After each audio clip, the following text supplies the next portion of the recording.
What kind of a doctor are you? I'm a urologic resident in Germany, and now I'm here for some prostate cancer research in Canada. What's a common cancer for young men these days? In young men, it's actually testicular cancer. So that's the most common one for men under 40.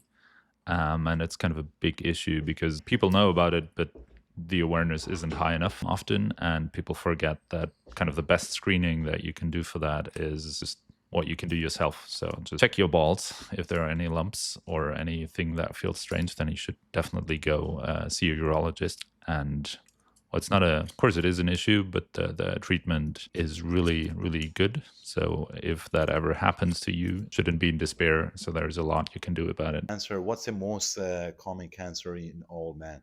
In men in general, it's not Yes. testicular cancer, then it's rather prostate cancer, which is kind of the like from the numbers, it's the equivalent of breast cancer for women is prostate cancer for men. But that usually starts like the peak in incidence is above 50, 60 something. And that's actually what I'm doing here for research. So you have, like, if it's just a local cancer, you can usually cure it by surgery or radiation.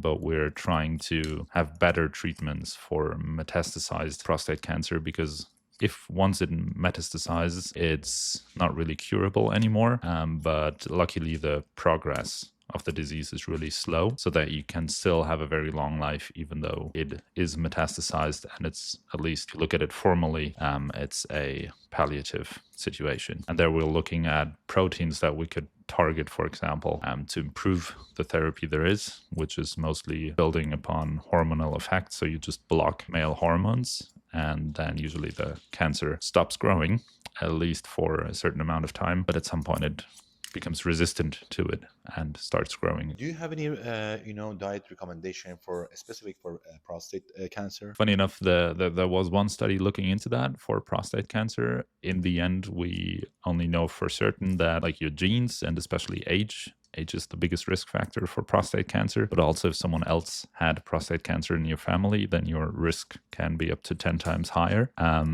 Dietary wise, there was one study showing that some of the amino acids in tomatoes might be protective for to prevent prostate cancer. For testicular cancer, there's not a lot of evidence. And that same study, or I think it was a different one, funny enough, showed that more, well, ejaculations in the end protect you from prostate cancer.